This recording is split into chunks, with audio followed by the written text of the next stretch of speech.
कहानी स्टार्ट होंदी है ते असीं देखते हाँ कि पाली लई रिश्ता आया हुंदा है ते मुंडे वाले उसनूं वेखण आए हुंदे हन। पर सरदारा सिंह विचोलिया नूं कहंदा है कि जदों तक कुड़ी दा फुੱਫੜ नहीं आऊगा उदों तक असीं कुड़ी नहीं विखाउणी। ਉਹ ਸਾਰੇ ਫੁੱਫੜ ਜੀ ਦੇ ਰੁੱਸਾਂ ਤੋਂ ਬੜਾ ਡਰਦੇ ਸਨ ਅਤੇ ਉਸ ਤੋਂ ਪੁੱਛੇ ਬਿਨਾਂ ਕੋਈ ਕੰਮ ਨਹੀਂ ਸੀ ਕਰਦੇ। 2 ਘੰਟੇ ਵੇਟ ਕਰਾਉਣ ਤੋਂ ਬਾਅਦ ਜਦ ਫੁੱਫੜ ਆਉਂਦਾ ਹੈ ਤਾਂ ਉਹ ਸਿੱਧਾ ਹੀ ਰਿਸ਼ਤੇ ਲਈ ਨਾ ਕਰ ਦਿੰਦਾ ਹੈ। ਪਾਲੀ ਦੇ ਘਰ ਦੇ ਆਪਣੇ ਫੁੱਫੜ ਜੀ ਤੋਂ ਇੰਨਾ ਡਰਦੇ ਸਨ ਕਿ ਉਹ ਉਸ ਅੱਗੇ ਸਵਾਲ ਜਵਾਬ ਵੀ ਨਹੀਂ ਕਰਦੇ ਅਤੇ ਮੁੰਡੇ ਵਾਲੇ ਉੱਥੋਂ ਦੀ ਚਲੇ ਜਾਂਦੇ ਹਨ।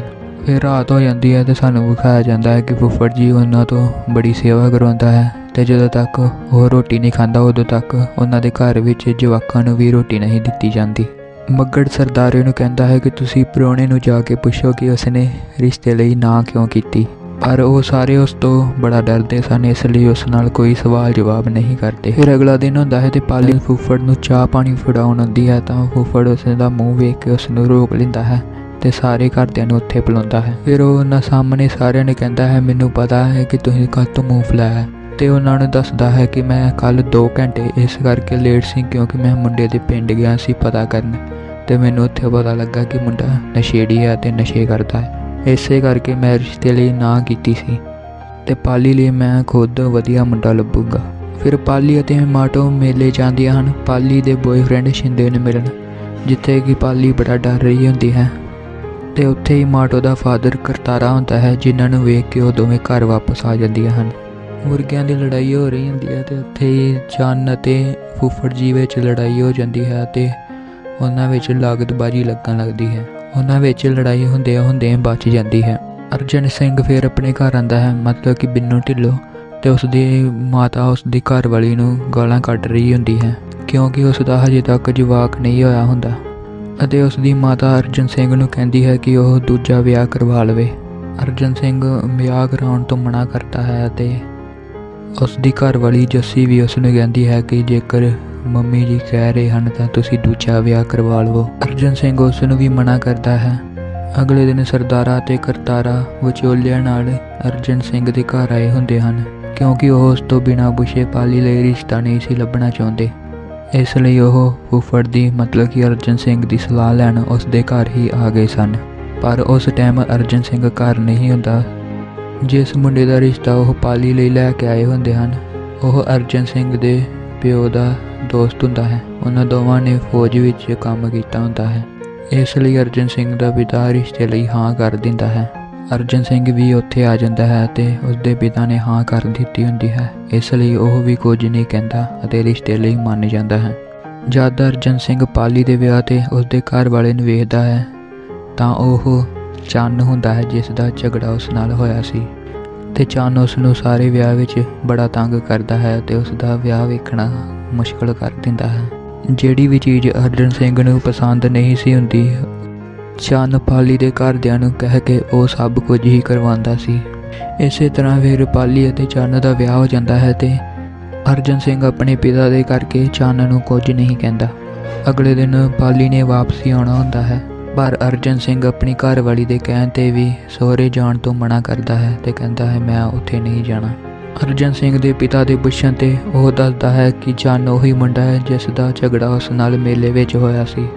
ਅਰਜਨ ਦਾ ਪਿਤਾ ਉਸ ਨੂੰ ਕਹਿੰਦਾ ਹੈ ਕੋਈ ਨਾ, ਜਾਣੇ ਅਣਜਾਣੇ ਵਿੱਚ ਕਈ ਵਾਰੀ ਹੋ ਜਾਂਦਾ ਹੈ, ਇਸ ਕਰਕੇ ਆਪਾਂ ਰਿਸ਼ਤਿਆਂ ਤੋਂ ਥੋੜ੍ਹੀ ਨਾ ਦੂਰ ਜਾ ਸਕਦੇ ਹਾਂ। ਅਰਜਨ ਸਿੰਘ ਉਹਨਾਂ ਨੂੰ ਕਹਿੰਦਾ ਹੈ ਕਿ ਮੈਂ ਮੰਨਦਾ ਹਾਂ ਕਿ ਵਿਆਹ ਵਿੱਚ ਜਾਣੇ ਅਣਜਾਣੇ ਵਿੱਚ ਹੋਇਆ ਸੀ, ਪਰ ਉਸਨੇ ਤਾਂ ਮੇਰਾ ਵਿਆਹ ਵਿੱਚ ਵੀ ਜੀਣਾ ਹਰਾਮ ਕੀਤਾ ਸੀ।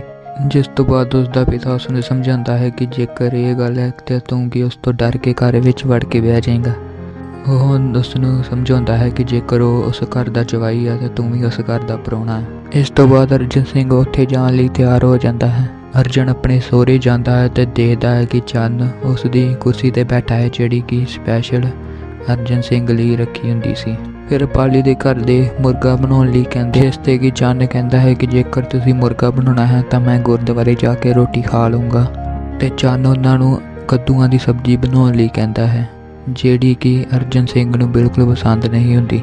ਇਸੇ ਤਰ੍ਹਾਂ ਚੰਨ ਅਰਜਨ ਨੂੰ ਤੰਗ ਕਰਨ ਲਈ ਉਸ ਦੀ ਗੱਲ ਦਾ ਹਰ ਕੰਮ ਉਲਟ ਕਰਵਾਉਂਦਾ। ਇਹ ਸਭ ਹੋਣ ਦੇ ਬਾਅਦ ਵੀ ਪਾਲੀ ਦੇ ਘਰ ਦੇ ਅਰਜਨ ਸਿੰਘ ਲਈ ਚੰਨ ਤੋਂ ਚੋਰੀ ਮੀਟ ਅਤੇ ਸ਼ਰਾਬ ਲੈ ਕੇ ਆਉਂਦੇ ਹਨ ਤੇ ਚੰਨ ਨੂੰ ਪਤਾ ਲੱਗਦਾ ਹੈ ਕਿ ਇੱਥੇ ਜਵਾਕਾਂ ਨੂੰ ਜਵਾਈ ਦੇ ਖਾਣ ਤੋਂ ਪਹਿਲੇ ਰੋਟੀ ਵੀ ਨਹੀਂ ਦਿੰਦੇ ਤੇ ਉਹ ਉਹਨਾਂ ਨੂੰ ਸਮਝਾਉਂਦਾ ਹੈ ਕਿ ਇਹ ਕਿਹੜੇ ਜ਼ਮਾਨੇ ਦੀਆਂ ਗੱਲਾਂ ਕਰ ਰਹੇ ਹੋ। ਜੇਕਰ ਜਵਾਈ ਰੋਟੀ ਨਹੀਂ ਖਾਊਗਾ ਤਾਂ ਤੁਸੀਂ ਵੀ ਨਹੀਂ ਖਾਓਗੇ।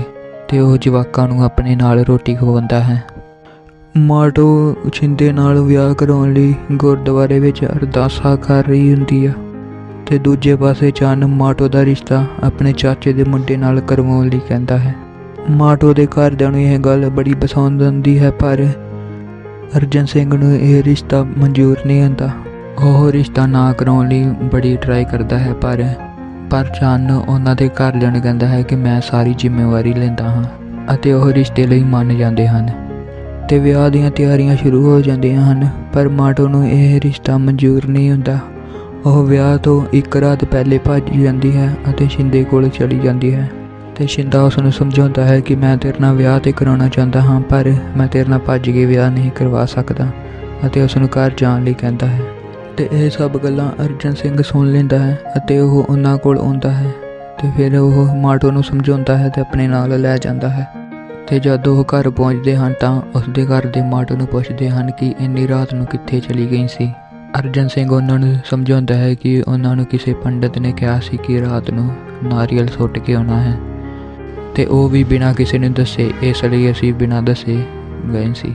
ਅਤੇ ਫਿਰ ਵਿਆਹ ਵਾਲਾ ਦਿਨ ਆਉਂਦਾ ਹੈ ਤਾਂ ਉੱਥੇ ਜ਼ਮੀਨਾਂ ਦੀਆਂ ਗੱਲਾਂ ਚੱਲ ਰਹੀਆਂ ਹੁੰਦੀਆਂ ਹਨ ਤੇ ਚੰਨ ਆਉਂਦਾ ਹੈ ਤੇ ਅਰਜਨ ਨੂੰ ਪੁੱਛਦਾ ਹੈ ਕਿ ਤੇਰੇ ਕੋਲ 13 ਕਿੱਲੇ ਜ਼ਮੀਨ ਹੈ ਕਿ 9 ਕਿੱਲੇ, ਤੇ ਉਸ 'ਤੇ ਇਲਜ਼ਾਮ ਲਾਉਂਦਾ ਹੈ ਕਿ ਉਸਨੇ ਬਾਹਰ ਵੀ ਕੋਈ ਭੂਆ ਰੱਖੀ ਹੋਣੀ ਜਿਸ ਕਰਕੇ ਉਸਨੇ 4 ਕਿੱਲੇ ਵੇਚ ਦਿੱਤੇ। ਪਰ ਅਰਜਨ ਉਸਦਾ ਕੋਈ ਜਵਾਬ ਨਹੀਂ ਦਿੰਦਾ ਤੇ ਉੱਥੋਂ ਦੀ ਰੁੱਸ ਕੇ ਜਾਣ ਲੱਗਦਾ ਹੈ। ਪਰ ਇਸ ਵਾਰ ਪਾਲੀ ਦੇ ਘਰ ਦੇ ਉਸ ਨੂੰ ਨਹੀਂ ਰੋਕਦੇ ਅਤੇ ਉਸ ਵੱਲ ਘੂਰ ਕੇ ਵੇਖ ਰਹੇ ਹੁੰਦੇ ਹਨ, ਜਿਸ ਕਰਕੇ ਉਹ ਉੱਥੋਂ ਚਲਾ ਜਾਂਦਾ ਹੈ। ਫਿਰ ਚੰਨ ਦੀ ਮਾਂ ਵਿਖਾਈ ਜਾਂਦੀ ਹੈ ਜੋ ਕਿ ਕਿਸੇ ਕਾਰ ਬਾਰੇ ਗੱਲ ਕਰ ਰਹੀ ਹੁੰਦੀ ਹੈ ਜਿਹੜੀ ਕਿ ਉਹਨਾਂ ਨੂੰ ਦਹੇਜ ਵਿੱਚ ਮਿਲੀ ਹੁੰਦੀ ਹੈ। ਉਹ ਕਹਿੰਦੀ ਹੈ ਕਿ ਜੇਕਰ ਵੱਡੀ ਕੁੜੀ ਨੂੰ ਕਾਰ ਦਿੱਤੀ ਫਿਰ ਛੋਟੀ ਨੂੰ ਵੀ ਦੇਣਗੇ ਹੀ। ਤੇ ਫਿਰ ਉਹ ਸਰਦਾਰੀ ਕੋਲ ਜਾਂਦੇ ਹਨ ਤੇ ਉਹਨਾਂ ਨੂੰ ਕਹਿੰਦੇ ਹਨ ਕਿ ਕਾਰ ਕਿੱਥੇ ਆ। ਸਰਦਾਰੀ ਨੂੰ ਪਤਾ ਨਹੀਂ ਹੁੰਦਾ ਤੇ ਉਹ ਕਹਿੰਦਾ ਹੈ ਕਿਹੜੀ ਕਾਰ। ਤੇ ਮੁੰਡੇ ਦੀ ਮਾਤਾ ਰੌਲਾ ਪਾ ਦਿੰਦੀ ਹੈ ਤੇ ਕਹਿੰਦੀ ਹੈ ਜੇਕਰ ਕਾਰ ਨਾ ਹੋਈ ਤਾਂ ਅਸੀਂ ਡੋਲੀ ਇੱਥੋਂ ਹੀ ਵਾਪਸ ਲੈ ਜਾਣੀ ਹੈ। ਉਹ ਉੱਥੋਂ ਜਾਣ ਲੱਗਦੇ ਹਨ ਤੇ ਰੌਲਾ ਪਾਉਂਦੇ ਹਨ। ਉਹ ਕਹਿੰਦੇ ਹਨ ਕਿ ਵੱਡੀ ਨੂੰ ਕਾਰ ਦੇ ਦਿੱਤੀ, ਨਿੱਕੀ ਨੂੰ ਕਿੰਨੇ ਦੇਣੀ ਹੈ। ਅਤੇ ਫਿਰ ਅਰਜਨ ਸਿੰਘ ਉੱਥੇ ਆ ਜਾਂਦਾ ਹੈ ਤੇ ਉਹਨਾਂ ਨੂੰ ਰੋਕਦਾ ਹੈ ਤੇ ਕਹਿੰਦਾ ਹੈ ਕਿ ਜਿੰਨੇ ਵੱਡੀ ਨੂੰ ਦਿੱਤੀ ਉਹ ਹੀ ਨਿੱਕੀ ਨੂੰ ਵੀ ਦੇਵੇਗਾ। ਅਤੇ ਫਿਰ ਵਿਚੋਲੇ ਉਹਨਾਂ ਨੂੰ ਪੂਰੀ ਗੱਲ ਦੱਸਦੇ ਹਨ ਕਿ ਚੰਨ ਦੀ ਮਾਤਾ ਨੇ ਉਹਨਾਂ ਤੋਂ ਕਾਰ ਮੰਗੀ ਸੀ ਜਿਹੜੀ ਕਿ ਅਰਜਨ ਸਿੰਘ ਨੇ ਆਪਣੇ 4 ਕਿੱਲੇ ਵੇਚ ਕੇ ਉਹਨਾਂ ਨੂੰ ਲੈ ਕੇ ਦਿੱਤੀ ਸੀ। ਜਦ ਚੰਨ ਨੂੰ ਇਹ ਗੱਲ ਪਤਾ ਲੱਗਦੀ ਹੈ ਤਾਂ ਉਹ ਪਹਿਲੇ ਆਪਣੀ ਮਾਂ ਕੋਲ ਜਾਂਦਾ ਹੈ ਤੇ ਉਹਨਾਂ ਨਾਲ ਨਾਰਾਜ਼ ਹੁੰਦਾ ਹੈ ਤੇ ਉਹਨਾਂ ਨੂੰ ਭੇਜ ਦਿੰਦਾ ਹੈ। ਅਤੇ ਫਿਰ ਅਰਜਨ ਸਿੰਘ ਕੋਲ ਜਾਂਦਾ ਹੈ ਤੇ ਉਹਨੂੰ ਕਹਿੰਦਾ ਹੈ ਕਿ ਜੇਕਰ ਤੂੰ ਮੈਨੂੰ ਪਹਿਲੇ ਦੱਸਿਆ ਹੁੰਦਾ ਤਾਂ ਮੈਂ ਇਹ ਸਭ ਹੋਣ ਨਾ ਦਿੰਦਾ ਤੇ ਤੂੰ ਇਹ ਸਭ ਕਰਕੇ ਦਾਜ ਨੂੰ ਵਧਾਵਾ ਦਿੱਤਾ ਹੈ। ਜਿਸ 'ਤੇ ਕਿ ਅਰਜਨ ਸਿੰਘ ਉਸ ਨੂੰ ਕਹਿੰਦਾ ਹੈ ਕਿ ਮੈਂ ਕੋਈ ਵਧਾਵਾ ਨਹੀਂ ਦਿੱਤਾ, ਬਰਾਤ ਵੇੜੇ 'ਤੇ ਸੀ ਤੇ ਉਹਨਾਂ ਦੀ ਕਾਰ ਦੀ ਮੰਗ ਸੀ, ਇਸੇ ਕਰਕੇ ਮੈਨੂੰ ਕਾਰ ਦੇਣੀ ਪਈ। ਤੇ ਫਿਰ ਚੰਨ ਕਹਿੰਦਾ ਹੈ ਕਿ ਜੇਕਰ ਇਹ ਗੱਲ ਆ ਤਾਂ ਇਸ ਵਾਰ 4 ਕਿੱਲੇ ਮੈਂ ਵੇਚੂੰਗਾ, ਪਰ ਇਹਨਾਂ ਦਹੇਜ ਦੇ ਲੋਭੀਆਂ ਲਈ ਨਹੀਂ। ਤੇ ਉਹ ਉੱਥੋਂ ਦੀ ਬਰਾਤ ਲੈ ਕੇ ਵਾਪਸ ਚਲੇ ਜਾਂਦੇ ਹਨ।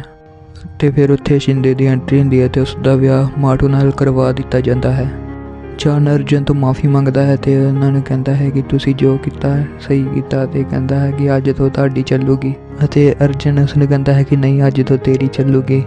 ਦੋਵੇਂ ਇੱਦਾਂ ਹੀ ਇੱਕ ਦੂਜੇ ਨੂੰ ਕਹਿ ਰਹੇ ਹੁੰਦੇ ਹਨ ਤੇ ਦੂਜੇ ਪਾਸੇ ਸਾਨੂੰ ਸ਼ਿੰਦਾ ਵਿਖਾਇਆ ਜਾਂਦਾ ਹੈ ਜੋ ਕਿ ਉਹਨਾਂ ਵੱਲ ਵੇਖ ਕੇ ਕਹਿੰਦਾ ਹੈ ਕਿ ਇੱਕ ਵਾਰੀ ਵਿਆਹ ਹੋ ਲੈਣ ਦਿਓ, ਫਿਰ ਦੱਸਦਾ ਮੈਂ ਕਿਸ ਦੀ ਚੱਲਦੀ ਹੈ।